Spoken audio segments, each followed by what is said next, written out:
The casket is small. Way too small. That's the first clear thought that hits me as they slowly lower Joshua into the ground. This is where my 9-year-old son will rest forever. Final. Permanent. My hands won't stop shaking. I try pressing them against my black dress, then I clasp them together until my knuckles turn white. Then I shove them into my pockets, hoping that will help. Nothing does. The shaking won't stop. The tears keep coming. They run quietly down my cheeks like endless streams. I don't even bother wiping them away anymore. My stomach twists tighter every time I hear the cold, mechanical sound of the pulley lowering his casket. My knees feel weak, like they might give out at any moment. A cemetery worker looks at me and gives a small, respectful nod. He's waiting for a sign, any sign, that I'm ready for this part to continue. I'm not. I will never be ready. 8 months ago, doctors finally put a name to the thing that was draining my son's strength. A rare blood disorder, they said, like giving it a label somehow made it less terrifying. Joshua handled the news better than I did. His little face was serious, but brave, as the doctor explained treatments and risks. "Will it hurt?" he asked calmly. "Sometimes," the doctor admitted, "but we'll do everything we can to help you." And he did. For 8 long months, Joshua never complained. Needles, transfusions, medicines with names I couldn't even say right. He endured all of it.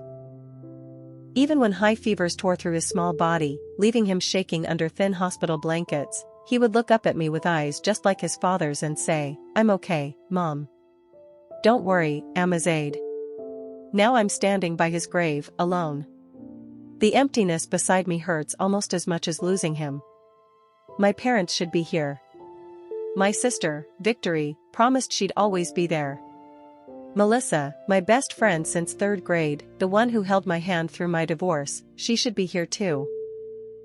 But none of them came. I pull out my phone without thinking, then immediately regret it. Victory's Instagram feed opens on its own. Bright photos fill my screen, her engagement party at the Grand Horizon Hotel. It's happening right now. At this exact moment. She's smiling, holding a champagne glass. Her diamond ring sparkles. My parents stand beside her, smiling proudly. The timestamp says it was posted 20 minutes ago. 20 minutes ago, while I was listening to the minister struggle to describe who Joshua really was. "Are you doing all right, dear?" I look up and see Angela, my elderly neighbor.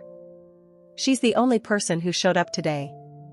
Her worn hand rests gently on my arm, her eyes full of real concern. For 18 months, she brought homemade food when I was too tired to cook. She watched Joshua when I needed to shower or just sleep for an hour. She never once treated his illness like it was a burden. "They didn't come," I whisper. My voice is barely there. Not one of them. Memories flood my mind. Joshua's real laugh, the one before he got sick. Loud, wild, coming from deep inside him. How, at 7 years old, he told me he wanted to become a doctor so he could fix kids like me. How he wore his superhero pajamas to chemo because superheroes are brave, even when they're scared. "That boy loved you more than anything," Angela says softly. I nod, remembering how my ex-husband Ethan had set up an $850,000 college trust fund for Joshua before moving overseas for work. "If anything ever happens," he'd said, "you're the residual beneficiary. Honor his memory." None of us thought it would matter so soon. Part of me wants to call my parents and scream until my voice breaks. How could they choose a party over their grandson's funeral? Another part of me feels completely empty. For 18 months, my entire life was a fight. Sleeping in hospital chairs, learning medical words, pushing doctors to listen. Now there's nothing left to fight for. My phone buzzes. A text from my mother appears. "We need to talk. Bring the trust documents tomorrow." I read it twice, stunned. They skipped Joshua's funeral, but they want his money? Something cold cuts through my grief. Something feels wrong. I text back, I'm burying my son today.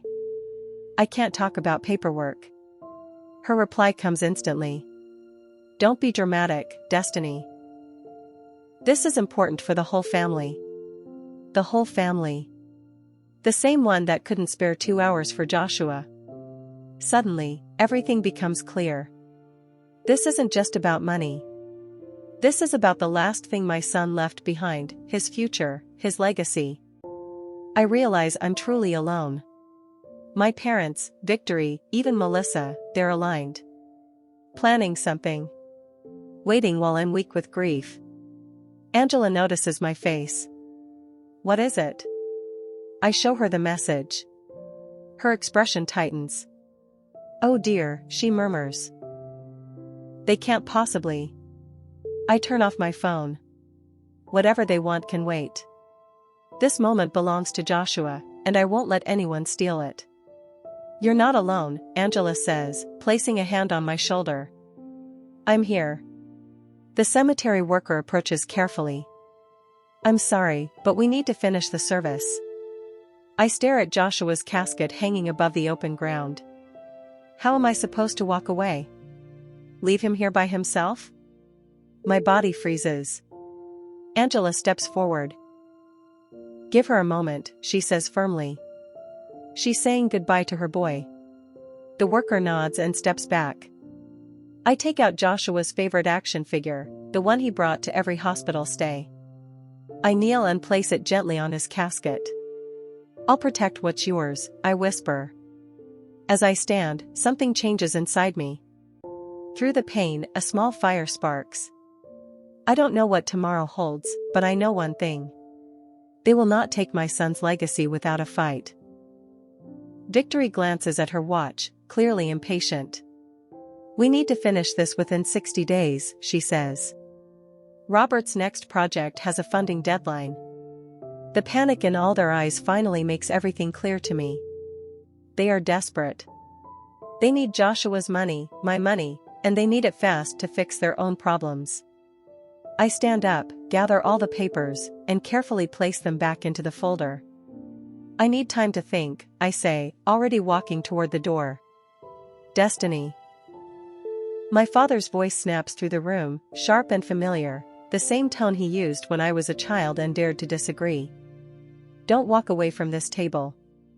I don't answer. I step outside and quietly close the front door behind me. The sound feels final. Inside my car, I rest my forehead against the steering wheel. My chest feels tight, my thoughts spinning from everything that just happened. My phone vibrates. It's a text from Angela. How did it go? I'm here if you need to talk. Before I can reply, my phone rings again. It's Ethan's parents. My hands shake as I answer. Destiny, dear, Martha says softly. Her voice is full of real concern. We just heard about the funeral. We're so sorry we couldn't be there. We were in Europe and only just got the news. We loved that boy so much, George adds. His voice cracks as he speaks. Their grief sounds honest. Real. Nothing like the cold, planned behavior I just witnessed from my own family. After the call ends, something Ethan once told me comes back to my mind. If you ever have questions, contact Richard Donovan. He's the best trust attorney in the state. For the first time all day, I feel something close to hope. I'm not alone. Angela, who saw how I cared for Joshua every single day. Ethan's parents, who truly loved him. Richard Donovan, who knows exactly what Ethan wanted for Joshua's money. I start the car. The decision feels firm in my chest. I won't fight this alone. I search my contacts and call Richard Donovan's office. Mr. Donovan's office, the receptionist answers. I need to speak with him immediately, I say, surprised by how steady my voice sounds. It's about the Joshua Walker Trust. Later that day, I sit inside Richard Donovan's law office. The room shines with polished wood and walls lined with leather-bound books. I grip my folder so tightly my knuckles go white. After 2 sleepless nights researching trust law online, I still don't fully understand my rights, or how my family thought they could take Joshua's legacy from me. Richard stands when I'm shown in. He's older than I expected, with silver hair and reading glasses resting on his nose. His handshake is firm. His eyes are kind, but sharp. "Mrs. Walker, please sit. I'm very sorry about your son." "Thank you," I say, my voice catching. I've heard those words many times this week, but it sounds sincere, not forced. I slide the folder across his desk. "These are all the trust documents I have. Ethan set everything up before moving overseas."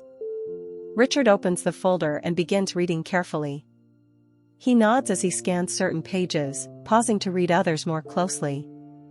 The silence stretches until I can't take it anymore. "My family wants me to sign control of the trust over to them," I say. "They say I'm too unstable because of my grief." The words feel bitter as they leave my mouth.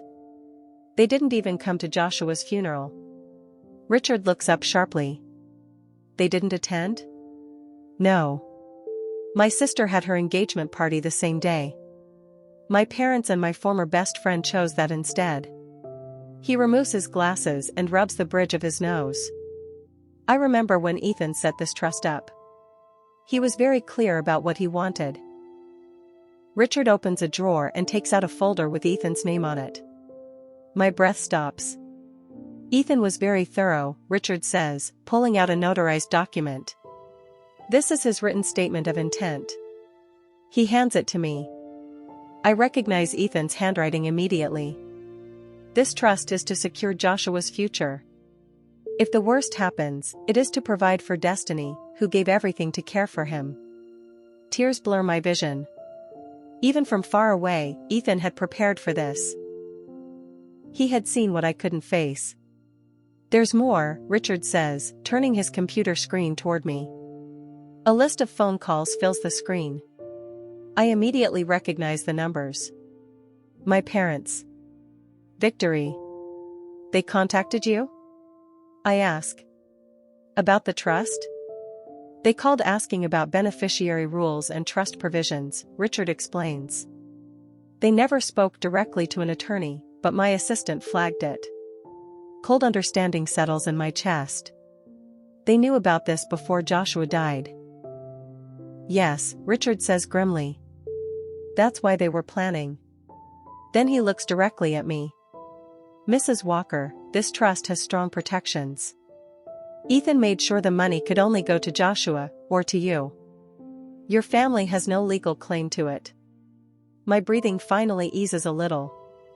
"So they can't take it?" "Not legally. But they might try other tactics. Like questioning your mental fitness." I think of the papers they put in front of me. The tone they used. The pressure. "I don't need to fight them for the trust," I say slowly. "I just need to prove what they're trying to do." Richard nods. "Exactly. And any proof helps." I show him my mother's text message from the day of the funeral. His eyebrows lift. "This is very helpful," he says. "Now I suggest a public meeting, on your terms." 2 days later, I sit in a corner booth at Riverside Coffee. The shop is busy, just as planned. A manila envelope rests in front of me. Angela waits across the street. Richard is ready by phone. For the first time in months, I don't feel completely alone. My family arrives together. Victory leads, stylish and confident. My parents follow. Melissa trails behind, avoiding my eyes. They sit without ordering anything. Victory reaches for the envelope. "So you signed everything?" I place my hand firmly on top of it. "Before that, I want to know why none of you came to Joshua's funeral." Excuses tumble out. Engagement plans. Short notice. Different ways of grieving. I slide Instagram screenshots onto the table, photos of champagne, smiling faces, time-stamped during Joshua's burial. While I buried my son, they were celebrating. I opened the trust documents next. Ethan was very clear. This money is Joshua's legacy. Their confidence cracks. I'm not signing anything, I say. Ever. Threats follow. Pressure. Warnings. You already made my life difficult, I reply calmly. But not anymore. I walk out. Angela smiles proudly as I get into the car. You stood up to them, she says. Later, Richard confirms we're legally strong. Ethan's parents offer support. Friends reach out. For the first time in weeks, the weight on my chest lifts. That night, I touch Joshua's photo on my dashboard. First step done, buddy. Back at Richard's office days later, documents spread before us, a plan forming. They'll try for guardianship, Richard says. We'll be ready, I reply. For the first time, what I feel isn't just grief or anger. It's resolve. They didn't show up for my son. They don't get his legacy. The words sting, but the truth in them gives me strength. Then that's what we'll prove, I say. Over the next hour, we go through bank records and receipts, showing how carefully I handled every single medical bill for Joshua. Richard calls in a notary so my affidavits can be signed and witnessed. It feels like we're building armor. Every paper is another layer protecting Joshua's legacy. They'll argue that your grief makes you unstable, Richard warns. We need to stop that story before it takes hold. Angela has a journal, I say, surprising myself by remembering. She wrote down every time she helped with Joshua during his illness. She told me yesterday. Richard nods, pleased. That's perfect. A neutral outsider's notes matter a lot. I open my notebook. I also spoke to Joshua's oncologist and his teacher. They both agreed to write character statements. Excellent, Richard says. Now, what about Ethan? His intention when he created the trust is very important. I called his parents last night, I reply. They're working with his lawyer to document everything Ethan wanted. The plan is clear now. Each step makes sense. And I installed security cameras at my house, I add. If my family shows up again, it'll be recorded. Richard writes that down. Tomorrow you'll meet Dr. Elizabeth Warner. She's a psychiatric expert who can evaluate you and counter any claims about your mental health. I hesitate, then speak. I've been saving screenshots. Every message where they said Joshua wasn't that sick. Every text telling me I was overreacting. My voice hardens. They downplayed his illness while planning to take his trust fund. That's exactly the evidence we need, Richard says softly. To protect you and to expose them. I look out the window. Leaves scatter across the parking lot. Joshua loved fall, the colors, cinnamon smells, crunchy leaves. Last year, I pushed his wheelchair outside just so he could feel cold air on his face. Are you okay? Richard asks. Just remembering, I say, refocusing. What else do we need? As Richard explains the next steps, my phone vibrates. A text from Angela. Melissa was asking the hospital about Joshua's treatment schedule. Be careful. My stomach tightens. I show Richard. They're collecting leverage, he says. Melissa knows your routines. She signed something, hasn't she? The realization hits hard. An affidavit. Claiming I was unstable. She was my friend since 3rd grade, I whisper. She helped me through my divorce. Victory is recruiting anyone who knows your personal life, Richard says gently. Then I remember. Melissa's fewer visits. Her discomfort when I cried. Her avoiding my eyes near the end. She'll say I acted erratic, I say quietly. And sometimes. I did. I broke down. Doubt creeps in. Maybe they're right. I look at my shaking hands.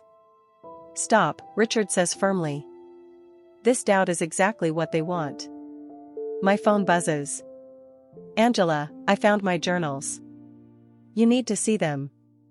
30 minutes later, Angela walks in carrying notebooks. Her eyes are fierce. Melissa can lie all she wants, Angela says. But I wrote down everything. Every hospital visit. Every night you sat with Joshua. Every meal I brought. She clasps my hands. Don't let them make you doubt yourself. Her grip steadies me. I look at the evidence pile. You're right, I say. We need to prepare for character attacks, not just legal ones. As we organize everything, I realize we aren't just defending ourselves, we're documenting the truth. That night, I tape the final photo to the board. My parents raising champagne glasses just after Joshua was buried. That's the last piece, Richard says. The wall now shows it all. Medical records, finances, witness statements, and my family's long absence. Will it be enough? I ask. It will, Richard says confidently. I never thought I'd have to prove I was a good mother, I whisper. You shouldn't, he replies, but people lie when they want what isn't theirs. My phone buzzes. Angela, 23 neighbors signed the petition. We built our defense completely. The next morning, the sheriff knocks. You've been served. The documents feel heavy. Emergency petition for guardianship. They want control of me. Richard calls. They filed. We're ready. I see Melissa's signature detailing my weakest moments. They twisted everything, I whisper. That's our counter, Richard replies. The hearing is tomorrow. News articles appear. Social media explodes. My family paints themselves as heroes. But we have the truth. That night, Victory comes to my door. Sign the trust over, she says softly. Or we destroy you. I feel calm. You should leave. Her anger flashes. You were always the problem. I close the door. For the first time, my hands do not shake. I called Richard right away and sent him the recording. After he listens, he says, perfect. Her mask finally slipped. This is exactly what we needed. It's already past midnight when Angela shows up with an overnight bag. I thought you might need some company, she says as she places a thermos of tea on my kitchen table. Thank you, I whisper. I don't even know how to explain how much it means that she's here. Tomorrow, we'll show them what real strength looks like, she says, squeezing my hand. My phone lights up with a message from Richard. Everything is ready. Ethan believed in you. And so do we. I can't sleep, so I sit in Joshua's room instead, holding his favorite stuffed dinosaur. The glow-in-the-dark stars we stuck on his ceiling still glow softly. I open my locket and look at his smiling face inside. Tomorrow is for you, buddy, I whisper to the photo.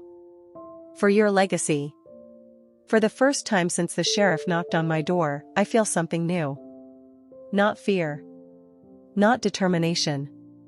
I feel ready. The next morning, I walked into the courtroom with my head held high. Richard is on one side of me. Angela and Ethan's parents are with us too. The shiny wooden walls and the quiet, serious feeling remind me of a church. A place where truth should matter more than acting. Across the room sit Victory, my parents, and Melissa. Their faces are set with fake worry, like they've practiced it. My stomach tightens as I sit down.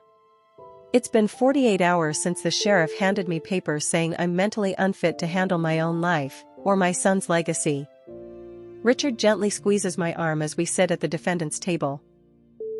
All rise for the Honorable Judge Marion Peabody. A stern woman in her 60s enters. Her silver hair is pulled back into a tight bun. She reads the emergency petition, her eyes narrowing.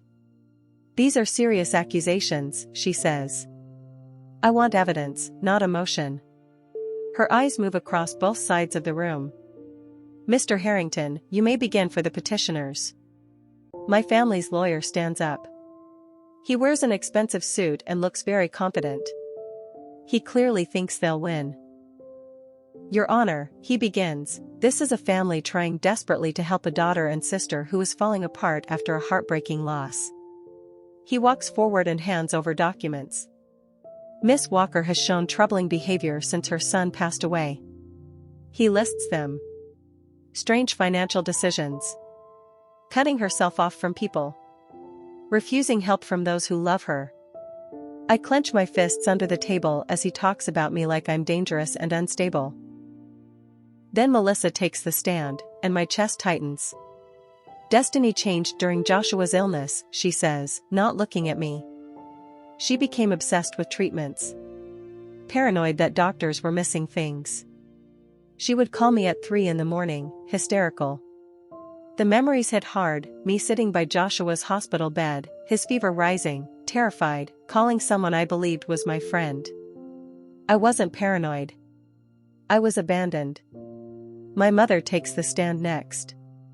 Tears appear right on cue. We're heartbroken watching her destroy herself, she says. This isn't about money. It's about protecting our daughter. The judge's face softens slightly. Cold fear washes through me. She believes them. Then Richard stands up, and everything changes. Your Honor, he says calmly, this is not a concern.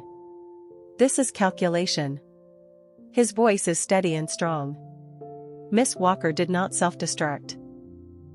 She was targeted by family members who disappeared during her son's illness and returned only when they learned of his trust fund. He presents hospital records, one by one. Every appointment I attended. Every treatment I researched.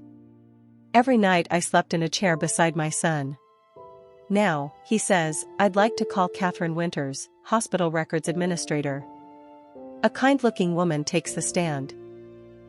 Our system shows that Victory Walker accessed Joshua's medical records 2 weeks ago using an old emergency contact form, she says. That is a serious violation of privacy. Whispers spread through the courtroom. Victory shifts in her seat. Angela testifies next. I saw Destiny care for Joshua every day, she says. When he couldn't keep food down, she researched what could help and learned how to make meals he could tolerate. When he was scared, she made up superhero stories to help him understand. She looks at me. I never once saw her give up. Ethan's father, Robert, takes the stand. My son created the trust very clearly, he says. He told me, if anything happens to Joshua, Destiny gets everything. She gave up her career, her savings, everything, to care for that boy. She will honor his memory better than anyone. The judge is watching closely now. Her focus is no longer on me, it's on my family. One more piece of evidence, Your Honor, Richard says. He plays the security footage from the night before. Victory's voice fills the room. We'll destroy your reputation. Everyone will know how unstable you are. Then my voice follows. I think you should leave now, Victory. Her next words spill out bitter and cruel. You think you deserve that money? You were always the burden. Victory's face turns red. My mother covers her mouth. My father stares straight ahead. The judge calls a 15-minute recess.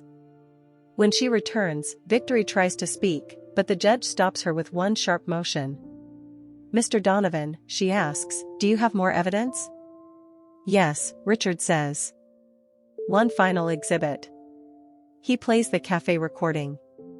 My mother's voice is clear.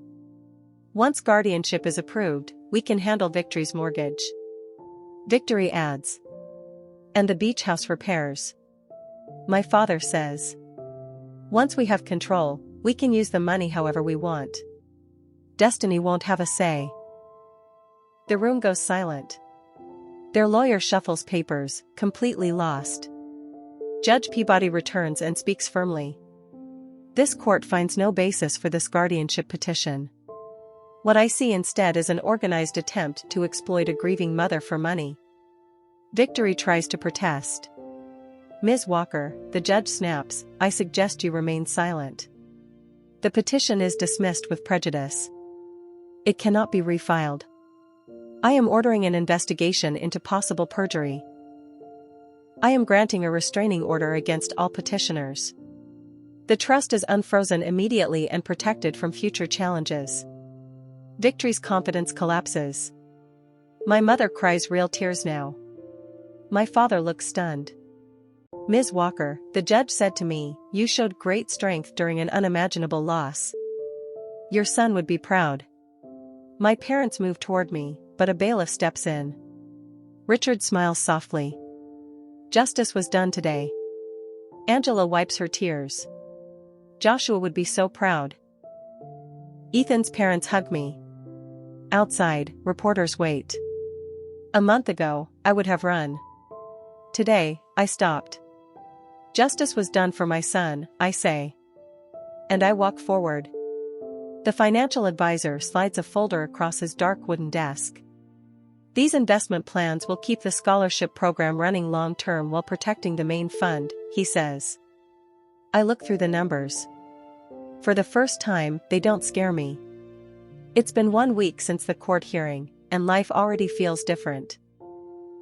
The Pediatric Hematology Fellowship must be fully funded, I say, tapping the paper.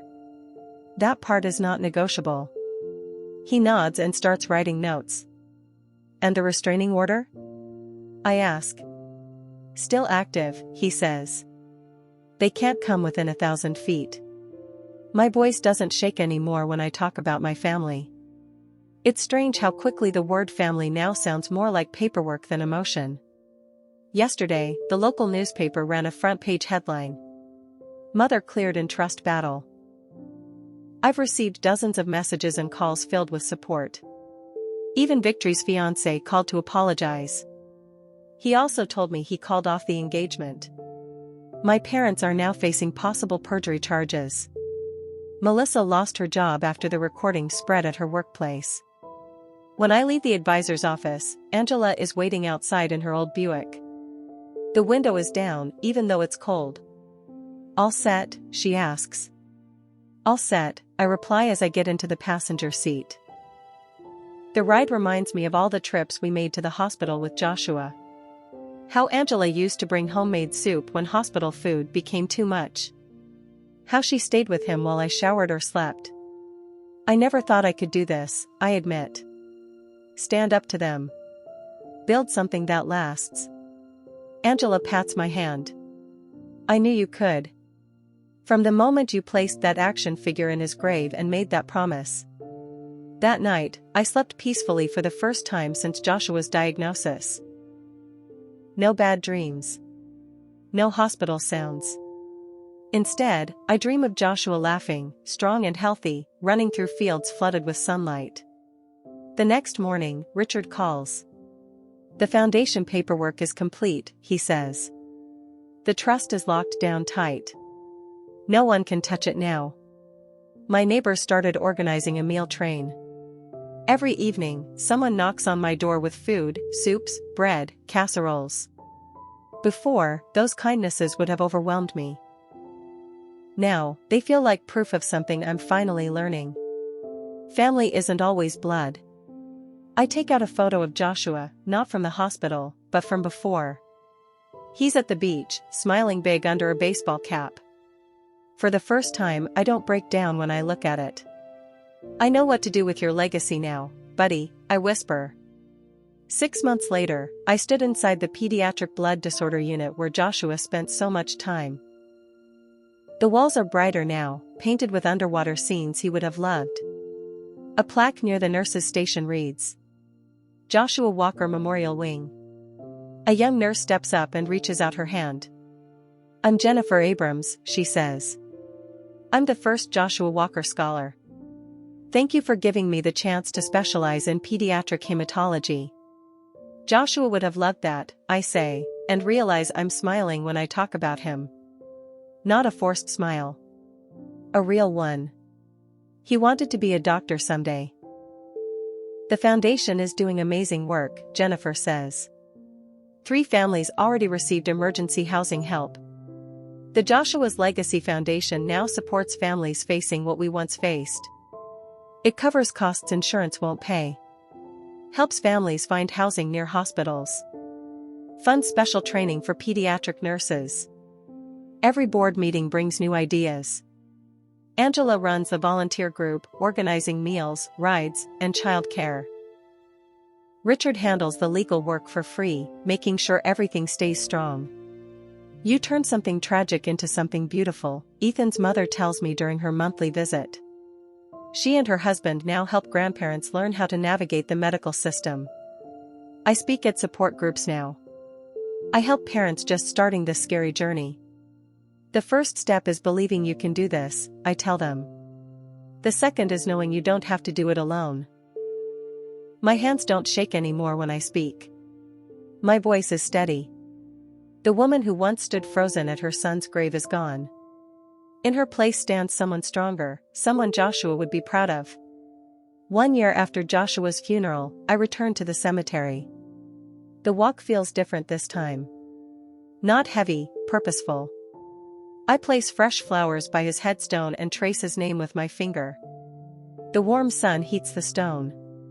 "Excuse me," a voice says. A woman approaches with a little girl, about 7 years old. "Are you Destiny Walker?" she asks. I stand. "Yes. I'm Sarah Mitchell," she says. "This is my daughter, Emma." Her eyes filled with tears. "Emma had the same condition as your son. A specialist funded by your scholarship found a treatment that worked. Your son's legacy saved my daughter's life." Emma steps forward, shy but brave. "Thank you for helping me get better." I kneel down and meet her eyes. "You're welcome, Emma." When I stand, I share Joshua's story with pride, not pain. "Fighting for his legacy changed me," I explained. "It showed me strength I didn't know I had." "The foundation is expanding?" Sarah asks. "Yes," I say. "We're funding rare blood disorder research next quarter. Angela's joining the board. Richard is handling the grants. Ethan's parents lead the grandparent program. When they leave, I take Joshua's favorite action figure from my pocket. The cemetery worker gave it back to me after the funeral, seeing my regret. I place it gently by his headstone. "I kept my promise, Joshua," I whisper. "Your legacy is growing." Standing where I once felt completely alone, I now feel surrounded, by love, by purpose. "The family that matters," I say softly, "is the one that stands with you." As I walk back to my car, sunlight warm on my face, something becomes clear. Sometimes, the deepest betrayal leads to the greatest change. I'm not just surviving anymore. I'm living a life that honors everything Joshua taught me about courage. What did you learn from this story? I'd really love to hear your thoughts. Drop them in the comments below. And guess what? Another amazing story is coming in just a few days. So don't forget to subscribe to my channel and turn on the notification bell, so you'll be the first to know when it's out. If you enjoyed this story, please like the video and share it with your friends. Someone out there might really need to hear it. Thanks so much for watching. I truly appreciate your time and support. See you in the next story.